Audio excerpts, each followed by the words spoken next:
খুবই talented student ছিলেন, যার কারণে কাগজ দেখা মাত্র ভিতরে কি আছে তারা হয়তো এটা বুঝে ফেলেছেন। আমরা বুঝতে পারি নাই মাননীয় স্পিকার, এটা আমাদের অক্ষমতা। এখন আমরা কি করব, আমাদেরকে একটু পরামর্শ দেন। এখন যদি এই পর্যায়ে বিল পাশ হয়ে যাওয়ার পরে যদি বলে আমি কিছু বুঝিলাম না, এটা মাননীয় স্পিকার দুঃখ হল। মাননীয় স্পিকার, সংসদের কার্য উপদেষ্টা কমিটি এই সমস্ত কর্ম নির্ধারণ করেছে। বিশেষ কমিটি যেটা আপনি করে দিয়েছেন এই আইনগুলো পর্যালোচনা করার জন্য, সংসদে বিশেষ এই কমিটিতে আমাদের মাননীয় সদস্য জয়নাল আবেদিন সাহেব সভাপতি ছিলেন।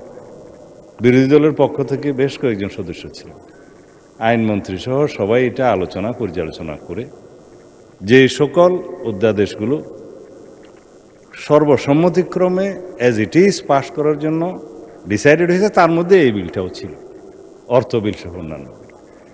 তো আর কিছু বিল নোট অফ ডিসেন্ট ছিল, আলোচনার দাবি রেখেছিলেন বিরোধী দলীয় সদস্যগণ। সেটি ইতিমধ্যে আপনি 2 মিনিটের জায়গায় 10 মিনিট 15 মিনিট যেভাবে আপনি উপযুক্ত মনে করেছেন আলোচনার জন্য দিয়েছেন। তো এখন যদি এই পর্যায়ে বিল পাশ হয়ে যাওয়ার পরে যদি বলে আমি কিছু বুঝিলাম না, এটা মাননীয় স্পিকার দুঃখ হল।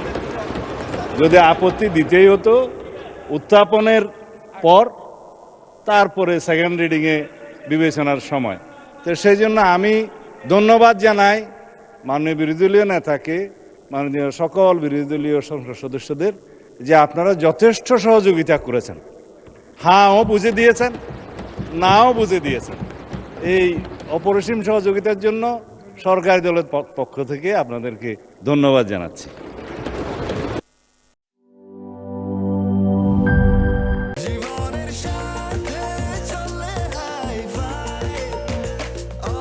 স্বাস্থ্যকর অল টাইম, সব সময় অল টাইম হেলদি লাইফ।